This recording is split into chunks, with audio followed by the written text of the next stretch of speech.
Welcome to special story. కొండల్లోని coffee తోటల్ని నగరాల్లో కాఫీ డేలుగా మార్చిన వ్యాపార మాంత్రికుడు అతను.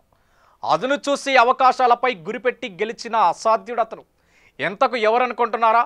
ఎవరి గురించి మాట్లాడుతాననుకుంటున్నారా? గత కొన్ని రోజులుగా కనిపించకుండా పోయి ఒక నదిలో శవమై తేలిన విజి సిద్ధార్థ్. అతనే మాజీ ముఖ్యమంత్రి కృష్ణ అల్లుడు. ఆ పేరు ఒక్క మహత్తేనండోయ్. కాఫీ తాగినంత మత్తు కూడా ఉంటుంది. పుట్టుకతోనే శ్రీమంతుడైన జీవితాన్ని సవాలుగా తీసుకున్నాడు. సంచలన విజయం సాధించాడు. ఇంతకు ఏం జరిగింది?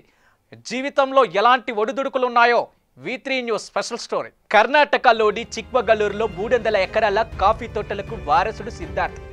కష్టాలు ఏవి తెలియకుండా పెరిగాడు. అయితే లోకజ్ఞానం తెలుసుకునేందుకు బోర్డింగ్లలో చేర్పించారు తల్లిదండ్రులు. చిన్నప్పుడు ఆటలు మీదున్న శ్రద్ధ చదువు మీద ఉండేది కాదు. 8వ తరగతిలో అత్యవసర మార్కులు అరాకొర చదువులు అరాకొర మార్కులే వచ్చాయి. అతని ప్రవర్తనను భరించలేని టీచర్, ఒరేయ్ నీకు అర్థమయ్యేలా పాఠాలు చెప్పలేకపోతున్నానన్న సందేహం కలుగుతుంది. చదువుపై కాస్త శ్రద్ధ పెడితే నీ భవిష్యత్తుకు మంచిది అంటూ కంటతడి పెట్టింది. ఆ టీచర్ ఒకవేళ బెత్తంతో కొట్టుంటే మొద్దు బారేవాడేమో, చెడామడ తిట్టుంటే దులిపేసుకొని వెళ్ళేవాడేమో, లేదంటే తోటి విద్యార్థులతో పోల్చి అనుమానించినట్లయితే మరింత మొండిగా తయారయ్యే అసలు మారేవాడు కాదేమో. టీచర్ కన్నీళ్లు చూశాక ఒక్కసారి కళ్ళు తెరిచాడు సిద్ధార్థ్. ఆ తర్వాత ఏం జరిగింది? ఇక సిద్ధార్థ్ ఎడ్యుకేషన్ సిస్టమ్ని కాస్త కొనసాగించలేకపోయాడు. దేశానికి కంటికి రెప్పలా కాపాడే సైనికులన్నా పోలీసులన్నా సిద్ధార్థ్కి చాలా గౌరవం. గ్రాడ్యుయేషన్ పూర్తి చేశాక సైన్యంలోకి వెళ్దామని డిఫెన్స్ అకాడమీ పరీక్ష కూడా రాశాడు. ఉత్తీర్ణుడు కాలేదు. చేసేది లేక మంగళూరుకు వెళ్ళి అర్థశాస్త్రంలో పోస్ట్ గ్రాడ్యుయేషన్ చేశాడండోయ్. ఒక్కరోజు నేను స్టాక్ మార్కెట్ శిక్షణ కోసం బొంబాయి కూడా వెళ్ళాలనుకున్నాడు అతను అని చెప్పాడు తల్లిదండ్రులతో. కాఫీ తోటలు చూసుకుంటాడనుకున్న కొడుకు ఎలా మాట్లాడడం ఆశ్చర్యం కలిగించింది. ఇక ఎంత చెప్పినా వినలేదు. ఆఖరికి తండ్రి సిద్ధార్థ్ చేతిలో కొంత డబ్బు పెట్టి సాగనంపాడు తండ్రి. ఆ తర్వాత బొంబాయికి ప్రయాణమయ్యాడు. అది 1983 నాటి రోజులు. 2 బస్సులు మారి చిక్మగళూరు నుంచి బొంబాయి చేరుకున్నాడు. చేతి నిండా డబ్బు ఉండడం చూసి విలువ తెలుసు కాబట్టి చిన్న లాడ్జీలో దిగాడు. ఇక నారిమన్నాయిలో బహుళ అంతస్తుకు భవనం చేరుకునేందుకు లిఫ్ట్ ఎక్కడం అదే తొలిసారి అనుకుంటా. లిఫ్ట్ భయం పడిపోయి బయటికొచ్చి మెట్లు ఎక్కాడు. అందులోకి ఒక ఆఫీసర్ వెళ్ళి రిసెప్షనిస్ట్తో, నేను కర్ణాటక నుంచి వచ్చానండోయ్, మహేష్ అధినేత కంపెనీ అయినటువంటి గారిని మహేష్ గారిని కలవాలి అనుకున్నాడు అని అడిగాడు ఆమెని. ఆయన్ని కలవడానికి కొన్ని రోజుల నుంచి ఎందరో ఎదురు చూస్తున్నారు. చాలా మందే ఉన్నారు. నువ్విప్పుడొచ్చి కలుస్తానంటే కుదరదు. నెల రోజుల ముందు అపాయింట్మెంట్ తీసుకొని ఉంటే ఇంకా అయినా కష్టమే అంది రిసెప్షనిస్ట్. పదే పదే బతిమిలాడితే ఆయన గదిలోకి వెళ్లేందుకు అనుమతి ఇచ్చింది ఆవిడే. సార్, మీ గురించి చాలా చదివాను, విన్నాను. నేను ఎకనామిక్స్ పట్టభద్రుణ్ణి. చూస్తే గీస్తే మీ దగ్గర శిష్యరికం చెయ్యాలి. లేదంటే మా ఊరెళ్ళి నాకు ఇష్టం లేకపోయినా కాఫీ తోటలు సాగు చేయక తప్పదు. ఒక్క అవకాశం ఇవ్వండి అంటూ వినయంగా వేడుకున్నాడు. సిద్ధార్థ్ అంకిత భావాన్ని చూసి చిరునవ్వుతో ఓకే అన్నాడు. ఇక మహేష్ కంపెనీ అధినేత, Mumbai stock market president, GM capital అధినేత ఆయన దగ్గర ఎంతైనా నేర్చుకోవచ్చు అన్నది కూడా సిద్ధు ఆలోచన. మహేష్ కంపెనీ కార్యాలయం అదో కొత్త లోకం అయిపోయింది సిద్ధార్థ జీవితం. ఇక సిద్ధార్థ జీవితంలో అదో మలుపు అనుకోవచ్చు. బాస్ రాకముందే ఆఫీస్కు వెళ్ళేవాడు సిద్ధార్థ్. మళ్ళీ ఏ రాత్రి 10ంటికో ఆయన వెళ్ళాకే ఇంటికి బయలుదేరేవాడు. రోజు మహేష్ కంపెనీ ఫైళ్లు క్యారియర్లు పట్టుకొని కారెక్కించడం సిద్ధార్థకు బాగా అలవాటు. స్టాక్ మార్కెట్లో పాఠాలు, ట్రెండింగ్లో ఉన్నటువంటి అపసోపానాలు ఇక పట్టాడు సిద్ధార్థ్ కాస్త. సిద్ధార్థ్ ఉత్సుకతకు పట్టుదలకు ముగ్ధుడైపోయాడు కంపెనీ అధినేత. ఆయన చెప్పిన ఒక సూత్రం, షేర్ మార్కెట్లలో ఉద్వేగం పనికిరాదండోయ్. ఆస్తులు అమ్మి షేర్లను కొనకూడదు. షేర్లలో వచ్చిన లాభాల్లో సగం సొమ్మును రియల్ ఎస్టేట్ మళ్లిస్తూ ఉండాలి. అప్పుడే పైకొస్తాం. గురువు మాటపై గురి కుదిరిందండోయ్. స్టాక్ మార్కెట్ల నుంచి గత కొంతకాలంగా అవగాహన వచ్చాక తిరిగి సొంతూరు చేరుకున్నాడు సిద్ధార్థ్. బొంబాయి నుంచి కొడుకు వచ్చేశాడన్న సంతోషం ఎక్కువసేపు నిలవలేదు తల్లిదండ్రులకు. ఎందుకంటే రావడంతోనే నేను బెంగళూరులో స్టాక్ మార్కెట్ను చేద్దామనుకుంటున్నానని డబ్బు కావాలని అడిగాడు సిద్ధార్థ్. తల్లిదండ్రులు చేసేది లేక 7.5 లక్షలు చేతికిచ్చి ఒకవేళ వ్యాపారంలో నష్టపోతే తిరిగొచ్చి కాఫీ తోటలు చూసుకోమని చెప్పారు. అమ్మా నాన్నలు ఇచ్చిన భరోసానే కొన్నంత ధైర్యం. మరి 5 లక్షలు పెట్టి బెంగళూరులో స్థలం కొన్నాడు. ఒకవేళ స్టాక్ మార్కెట్లో నష్టపోతే తాను కొన్న స్థలం ధర పెరిగి పెట్టుబడికి డోకా రాదన్నది కూడా అతని ఆలోచన. ఆ ధైర్యంతోనే శివాన్ సెక్యూరిటీస్ అనే స్టాక్ మార్కెట్ కంపెనీని ప్రారంభించాడు. బొంబాయిలో సంపాదించిన పరిజ్ఞానం ఎక్కడ పనికొచ్చింది. వచ్చిన లాభాలతో చిక్మగళూరులో కాఫీ తోటలు కొనేవాడు. కొన్నాళ్లకు శివాన్ సెక్యూరిటీస్ 2 వెల్త్గా మారిపోయింది. ఇక 1985 నుంచి 1993 వరకు సుమారు 3000 ఎకరాల కాఫీ తోటల్ని కొనడం సిద్ధార్థ్ సాధించిన పెద్ద విజయంగా మనం చెప్పుకోవచ్చు.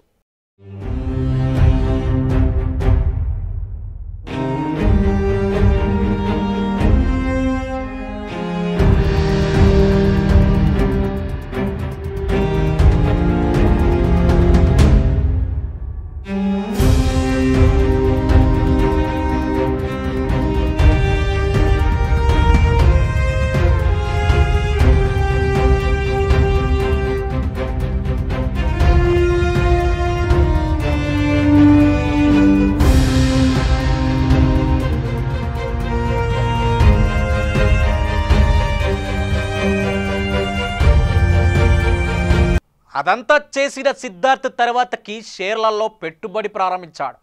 బాబ్రీ మసీద్ కూల్చివేత, బొంబాయిలో బాంబు పేలుళ్లు తదితర పరిణామాలతో స్టాక్ మార్కెట్లు కుప్పకూలిపోయాయి. మరోవైపు హర్షదేహంతో కుంభకోణం మదుపర్లను ఉక్కిరిబిక్కిరి చేసింది. అదే సమయంలో ఇన్ఫోసిస్ బ్లిక్ ఇష్యూకు వచ్చింది. ఇంకో షేర్ మార్కెట్లో 105 వెంటనే ఆ సంస్థ వ్యవస్థాపకుడైన నారాయణమూర్తిని కలిశాడు సిద్ధార్థ్. మీ కంపెనీ టర్నోవర్ కేవలం 15 కోట్లు, ఉద్యోగులు మాత్రం 250 మంది. ఎంత చిన్న కంపెనీ, షేర్కు అంత ధర పెడితే ఎవరు కొంటారు అని అడిగాడు.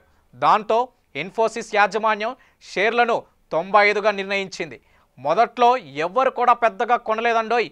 ముందు చూపుతో 60,000 షేర్లను కూడా కొన్నాడు సిద్ధార్థ్. ఆ తర్వాత 5 లాభానికి అమ్మేశాడు.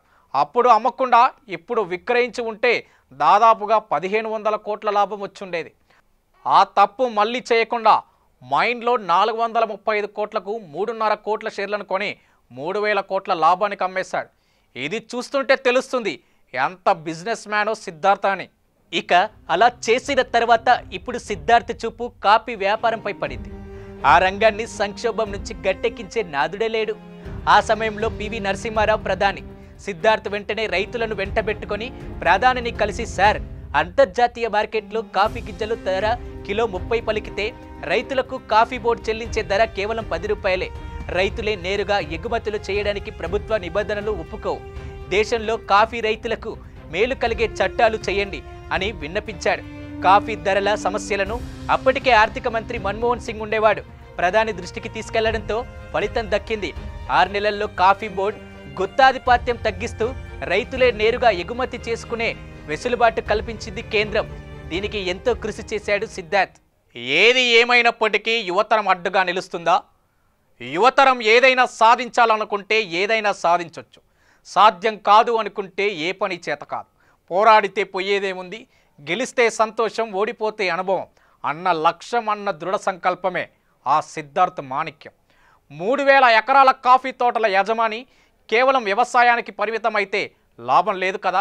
అనుబంధ వ్యాపారాల్లోనూ అడుగు పెట్టాలనే ఆలోచన అతనిలో కలిగింది. అనుబంధ వ్యాపారాల్లోనూ కూడా అడుగు పెట్టాలి అనుకున్నాడు.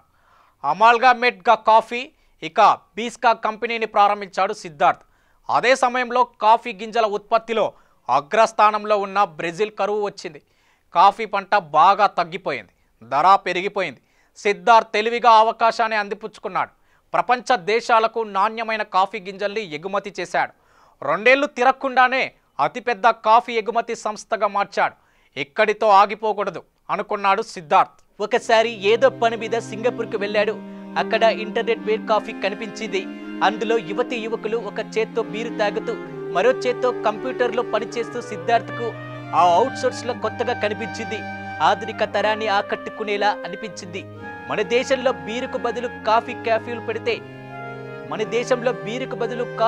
పెడితే అనే ఆలోచన వచ్చింది. అక్కడికక్కడికే తాజా గింజల్ని మరల ఆడించి గుమగుమలాడే కాఫీని చేపివ్వడం కేఫ్ ప్రత్యేకత. బెంగళూరులో ఒక అవుట్లెట్ మొదలై ఇప్పుడు కాఫీ డే 2000కు పైగా అవుట్లెట్లతో విస్తరించింది.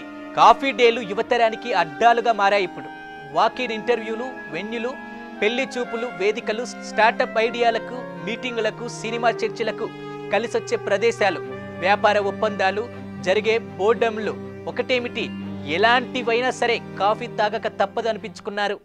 ఇక బెంగళూరులోని బ్రీగ్లేడ్లలో తొలి ఇంటర్నెట్ కేఫ్ ప్రారంభించారు సిద్ధార్థ్ భార్య మాళవిక.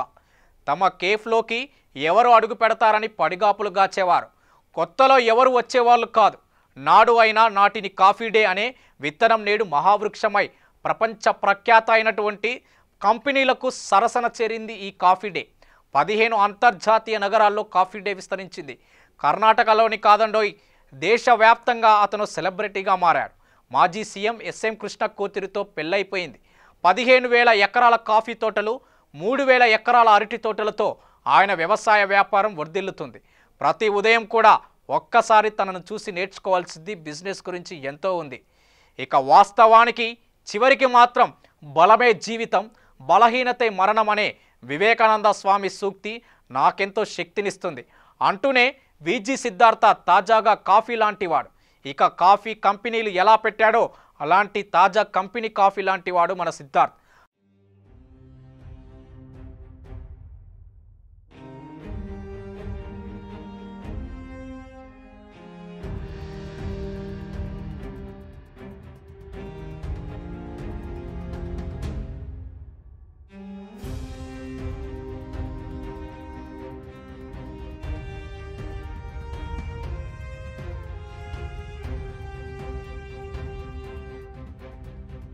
అతని ప్రయాణం చివరికి ఆత్మహత్యగా మారింది.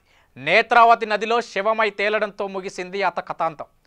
ఇక వాస్తవానికి ఇది జరిగినటువంటి విషయం. తన లైఫ్లో, తన జీవితంలో ఒడిదుడుకులు చాలా ఉన్నాయి.